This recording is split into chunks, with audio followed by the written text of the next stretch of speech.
Hey, what's up, good people?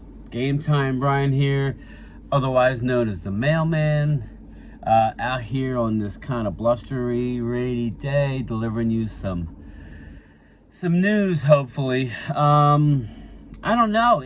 It seems like it's time for us to bow down to the Eagles. The Eagles have won. The Eagles have won it all. They have won the NFL draft. They're the darlings. The Eagles have won the draft. Did they win the draft? I don't know. We're going to break it down. But it seems like they want us Cowboys fans to just tell them that they are far better than us. They are it. We're not as good. We need to kneel before Zod. Now, I got news for you. I ain't kneeling before Zod. I'm not kneeling before the Eagles fans. It's not going to happen, okay? It's just not going to happen. And I'm going to break down what Howie Roseman did in the first round. I could have done in the first round. Now, I'm not saying it's good. I'm not saying it's bad. He went with the easy route with the chalk, which, the guys fell to him for specific reasons. So let's break it down here. Let's break down the winners of the offseason. I guess since they couldn't get the job done in the Super Bowl, you were a 2.5-point favorite going into the game. You did have the lead with under 5 minutes to play in the game, and your vaunted defense, who lost 6 players since then. Now, you brought a couple back, mainly your secondary, who gave up another 40-burger, okay? I guess you'd rather win, win something, or at least have somebody tell you that you won something. I don't believe you did. It's about winning Super Bowls, people. If the Cowboys get to the Super Bowl next year and we lose, it's a disappointment. I'm sorry. And that's coming from a team who hasn't won it in almost 30 years, okay? It's been since 1995 since the Cowboys won a Super Bowl. Now we're starting to hear all the rumors about playoff games. Well, Dak has won 2 playoff games. Okay, you can say what you want. It's a team game, people. Just like Jalen Hurts was horrible last year, got embarrassing in a playoff game at Tampa. He redeemed himself, had a MVP runner-up type season. We'll get into Jalen Hurts a little later. But, yeah. So we're going to break down the draft here. But Eagles, hey, you want to win now? Congratulations. We'll give you a little a plastic Super Bowl ring or something. I don't know. But Eagles are on the clock at number 10. And they take Jalen Carter. Now, I am on record in saying that he is a great talent. I didn't think he would slip to 10. But he slipped to 10. And Howie Roseman did, I think what anybody would have done. It wasn't very creative. He said, okay, he's worth taking at number 10. He got all excited. I don't know how serious you guys were about Bijan, but they ran the card in, and good for them. Now, let's be clear here. Jalen Carter has talent. He reminds me of a lot of Albert Haynesworth. He had a few good years, but ultimately was a bust. Very immature. So we're going to see on Jalen Carter, but make no mistake. Talented, yes. Immature, yes. Big-time character issues, yes. Now, that doesn't mean it's not going to work out, but it's a risk, okay? Okay, so you took Jalen Carter, highly talented. Good for you guys. I mean, we'll see what happens. Now let's fast forward to the Cowboy pick at 26. The Cowboy pick at 26, Dallas is on the clock. We all get caught up in the mock drafts. I'm not a professional scout. I use mock drafts. I use team need. I was on record saying, let's take Joey Porter. what the heck was wrong with Joey Porter that he dropped out of the first round? He wasn't the only one. Because in my mock draft on Twitter that I have, it's still up there, prior to the draft, I had us taking Will McDonald, the edge rusher out of Iowa State.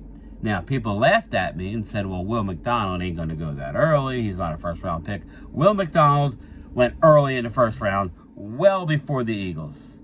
I was making a trip. I was at the draft. Me, Primetime Phil, Mark Holmes, DMV, David Wiley. We were all at the draft. I went, to get a liquidation run, from my man Phil, who was parched. Come back, Will McDonald was picked. Very surprising that he went that early. But with Dallas on the clock at 26, I kind of reverted back to it's going to come full circle. And you could watch it on Mark Holmes' stream. I looked at the camera. I said, it's going to come full circle. All this talk about getting O'Cyrus Torrence, and then we got into Nolan Smith, and there was a bunch of names. I liked Will McDonald. There was a lot of options there. Buffalo jumped ahead of us to take Kincaid. I don't know that we were ever taking Kincaid. But, I was asked, who would you take? You could see me say, well, Nolan Smith. But I think Dallas is going to take Torrence. Steve Avila got elevated, like I told everybody. He wasn't going to go at 26. He wasn't a first-round pick. We ended up taking Mazi Smith. Shocked me to no end. He's the number 2 behind Jalen Carter as far as talent, without all of the red flags that Jalen Carter brings to the table. Mazi Smith, he's the number 2 defensive interior lineman in the draft. Now, I was shocked. People, it's been over 30 years since the Cowboys drafted an interior defensive lineman in the first round of the NFL draft. That was Russell Maryland. So, it's just, I can't help. I'm not one of these draft guys where I study the players all, up and down. It's like, I'm looking at what the Cowboys are known to do. That's why I figured they would settle with a linebacker or edge rusher, which I went edge rusher with Will McDonald. They took Mazi Smith, so I was shocked. They passed on Nolan Smith. Now, the one thing that Dallas does, Dallas Cowboys are a top, I'm not going to say number 1. I would say 2, but being generous, they're a top 5 drafting team. More like top 3. Dallas, especially in the first round, their scouting department is second to none. I mean, the Ravens always do a fantastic job, but we don't lack in the drafting. My criticism has always been adding the right free agents. But they've been burned. But they passed on Nolan Smith. Nolan Smith is an undersized edge rusher. He's gonna be a rover type, 6'2", maybe 227. I think he's listed at 223. Smaller guy. A lot of talent. A lot of athleticism. Boomer bust pick. So now if you're looking at it, the Eagles took the best rated player on the board at 10. They took the best rated player on the board. They actually moved. I think they moved up. No, they actually stuck at 30 and took him. They moved up to get Jalen Carter, I believe. But either way, he's a boomer bust pick. He has good bend to him. He can, he's got some quickness off the line of scrimmage, but it wasn't a risk-free pick. So both of your first-round picks have risk. Now, they could hit a home run. Now, Howie Roseman's record in the first round draft is not great. So, most likely you'll hit on one of them. Okay, and you're 50% in the draft. That's good. But we took Mazi Smith. It surprised me. I just laid out why. Not so much about the player, but because of the Cowboys. But my man is a absolute bull in a china closet. The one thing he does, people say, well, he doesn't get to the pass rusher. He wasn't asked to get to the pass rusher in the scheme that they ran at the University of Michigan. That was not what he was asked to do. He takes on a double team and he stops the run. The one thing I can tell you sitting here today, if he's in the lineup, he's going to stop the run. You better run away from him. That's a fact. You don't have to believe me. Look at the tape. Now, getting back to us, like I said, I mean, I'll get to the Eagles in a little bit in my closing remarks. But getting to the Cowboys, I'm looking at going forward, guys, is now you saw the video of the draft room. They released it, the discussion with Will McClay. They had 2 players. Bergeron, shout out to DMV. He really liked Bergeron. I liked him, possibly at 58. The tackle out of Syracuse, who will probably transition to guard, but he can play tackle as well. He has position flex. I really liked Bergeron and was hoping he'd be there at 58. Well, as you saw, it was Bergeron and Mazi Smith that they talked about. Will McClay. They were the 2 in discussion for that pick. So it wasn't even Nolan Smith. It wasn't even him there. He wasn't obviously that high on their board as far as that pick concerned. You know what I mean? And Will McClay laid it out. There hasn't been, they had a 13 or 14 in the first round grade. He was like the 13th or 14th ranked player, Mazi Smith, in the first round. Whether you like it, I like it, you disagree, I disagree, whether we believe it, it doesn't matter. Their record in drafting first round draft picks, whether it's Travis Frederick, who Dallas got shit on for drafting, and he ended up being a perennial Pro Bowler. Basically stopped Kelsey and Philly from making the Pro Bowl. That's how good he was, and then until he retired. And then last year with Tyler Smith, who everybody laughed at, and he had an outstanding year playing left tackle and left guard. So, they went with Mazi Smith. And it was very, very surprising but exciting. But it'll be interesting to see the career of Bergeron and Mazi. Will McClay said they didn't have a grade on a defensive interior player like this in a long time. They've drafted some offensive tackles, though, recently. Seems to be a little easier to find an offensive tackle than it is to find a stud like this guy with the traits that he has. So, like it, don't like it, look for yourself. Jerry Jones had very little to nothing to do with the selection of Mazi Smith other than deferring to the scouts, which is how it should be, which is why the Cowboys are so good at drafting.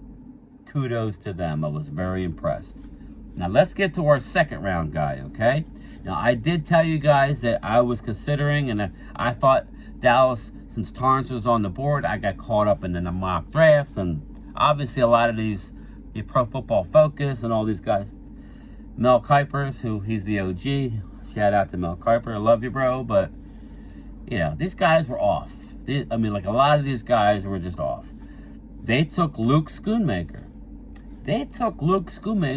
Over a lot of guys who were still on the board that we assumed, based on what everybody else is saying, that the Cowboys should do. O'Cyrus Torrence was on the board at 58. Steve Avila went before O'Cyrus Torrence. Go figure. So, it'll be interesting to see Luke Schoonmaker's career versus O'Cyrus Torrence's career, because we could have had Torrence. Everybody knows the situation. Now, obviously, they like our backup guys, our guys who got hurt, our tackle who got hurt last year. Well, let's go. They really like him. He was coming on at the end of camp. They really like Farniok, who can play center, and he plays guard. Josh Ball, they always talk good about, but we've all seen Josh Ball. I think you're seeing the end of Josh Ball. They went out and got Edoga, the free agent who was in Atlanta. He plays guard. So obviously, all these experts that were crying for an offensive tackle in the first or second round, obviously they were wrong. Luke Schoonmaker, if you look at his tape, everything went around him that Michigan did. When they ran the ball, they ran around him. They ran where he was blocking. He is unbelievable in the blocking game. He could set the edge at tight end.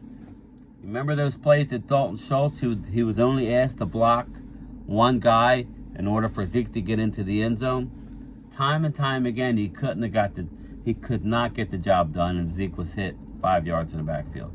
It was almost embarrassing. It's like, are you not practicing at all? You can't make the guy just block him enough for a split second to have Zeke get to the outside, but he couldn't. Luke Schoonmaker will get the job done there. Now, he wasn't asked to catch the ball a lot, but again, if you look at the film, Schoonmaker was the one making the first downs and making the plays when needed. So, again, off my radar, didn't think that would take him over other guys, but we get caught up in what the so-called experts think or what Dallas should do. I'm going to rely on the opinion of my scouting staff, who is second to none, top 3 in the league, and what they do. So I am happy with the pick after I've had time to absorb it. I'm happy with the pick, man. I really am. But, in conclusion here, I only have a few minutes left on my lunch. Eagles won on paper, okay? Eagles won on paper, and they're the darlings of the NFL. But it's been over 20 years since a team has won the NFC East in back-to-back years, okay? So, good luck. You're the darlings. You're going to have all the pressure on you. Jalen Hurts went out and got a huge contract. Huge contract. Now, Lamar just passed him. But, listen, he's no longer a second-round draft pick who's just living out his dream and he had a good year. No. Now you're expected. You're an MVP runner-up. 22 touchdowns is not going to get it done going forward. That's Jalen Hurts' high, which is this last year. Dak had 35 touchdowns the year prior. Passing, that is. We're not talking about it rushing. We know Jalen Hurts brings an added bonus.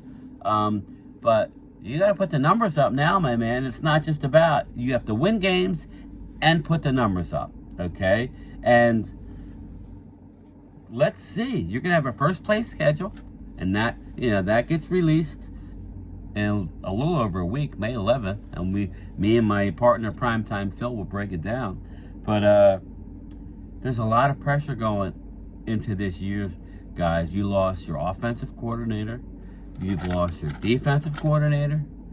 You've lost a lot of players, mainly Javon Hargrove, who he was a man against boys. Fletcher Cox had a resurgent year playing next to Hargrove. If Fletcher Cox is on the decline, Jalen Carter better be ready. Jordan Davis better be more than a 2-down player that gets injured. That gets injured all the time.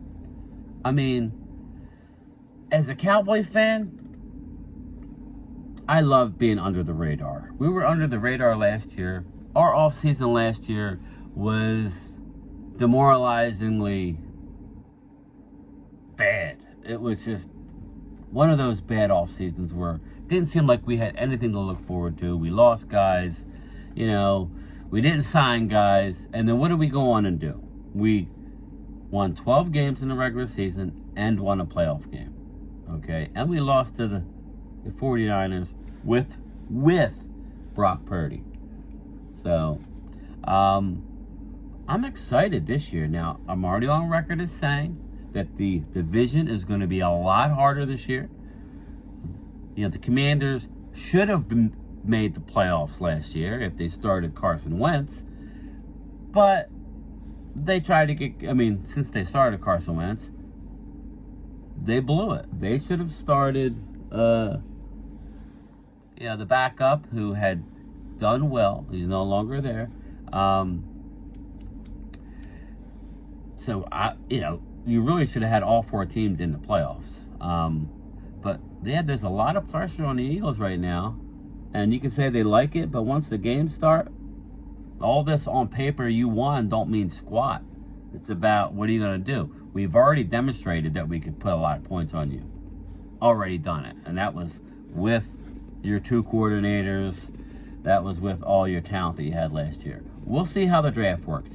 Normally draft picks don't come in and have a huge impact. Not everybody's a Micah Parsons, people. That's just the way it is. But in saying that, I love laying low. I love being the underdog. Keep doubting this, because we coming this year, baby. We coming. Now, that being said, I'm Game Time Brian, otherwise known as the Mailman. I need to get out and start delivering again. I got to get back to work. Tonight, programming alert. Tonight at 7 o'clock Eastern Time, me and my partner Primetime Phil, brought to you by Primetime Studios, are going to have a live stream on Primetime Phil. That's Primetime Phil. We're going to break down the whole draft. We're going to go over the players. We're going to break down the division. Okay, we're going to give everything to the Eagles tonight, and then break it down as to why we need to slow the roll when it comes to that. You don't win squat on paper. Anyway, that being said, Game Time Brian. Peace